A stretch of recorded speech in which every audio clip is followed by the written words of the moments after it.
હવામાન વિભાગ દ્વારા આગામી 7 દિવસ એટલે કે 26 ઓગસ્ટથી 1 સપ્ટેમ્બર સુધી સમગ્ર રાજ્યમાં વરસાદને લઈને આગાહી કરવામાં આવી છે। આજે 27 ઓગસ્ટે ઉત્તર અને દક્ષિણ ગુજરાતમાં ભારે વરસાદની તીવ્ર શક્યતા છે। આગામી 5 દિવસ ભારે પવન અને વીજળીના કડાકા સાથે વરસાદ આવશે તેવું જાણકારો કહી રહ્યા છે। શું છે વરસાદી વર્તારો, આવો જાણીએ।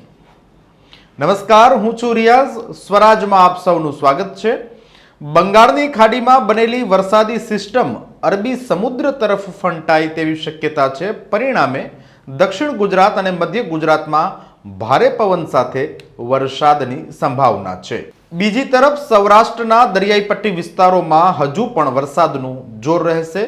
પવનની ભારે તીવ્રતાને ધ્યાને રાખીને આગામી 3 દિવસ દક્ષિણ ગુજરાતના દરિયાકાંઠે માછીમારોને દરિયો ન ખેડવા સૂચના આપવામાં આવી છે। હવામાન નિષ્ણાંત અંબાલાલ પટેલે વરસાદને લઈને વધુ એક વખત આગાહી કરી છે કે વરસાદ હજુ ગયો નથી।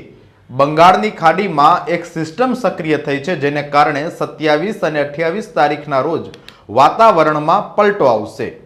30 ઓગસ્ટ સુધી અને સપ્ટેમ્બર મહિનાની શરૂઆતમાં રાજ્યના કેટલાક ભાગોમાં મુશળધાર વરસાદ પડે તેવી શક્યતા છે।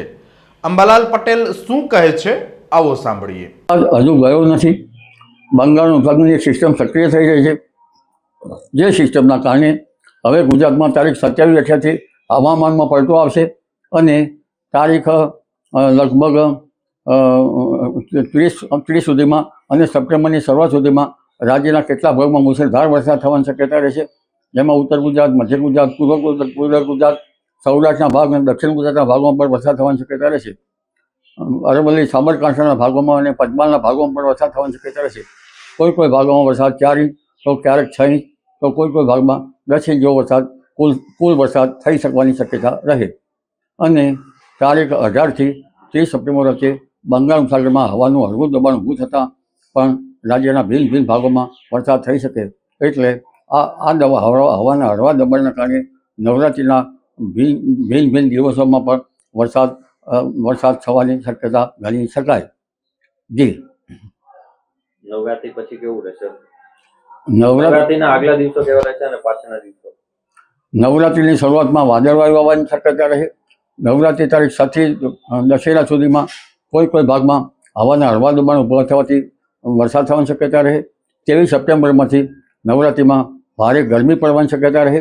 એટલે ખેલૈયાઓ પરસેવાના રેબ સાથે લગભગ માતાજીના ગરબામાં ઘૂમવાની શક્યતા ગણી શકાય। જી, ઓકે। અને કાકા, નદીઓની સ્થિતિ?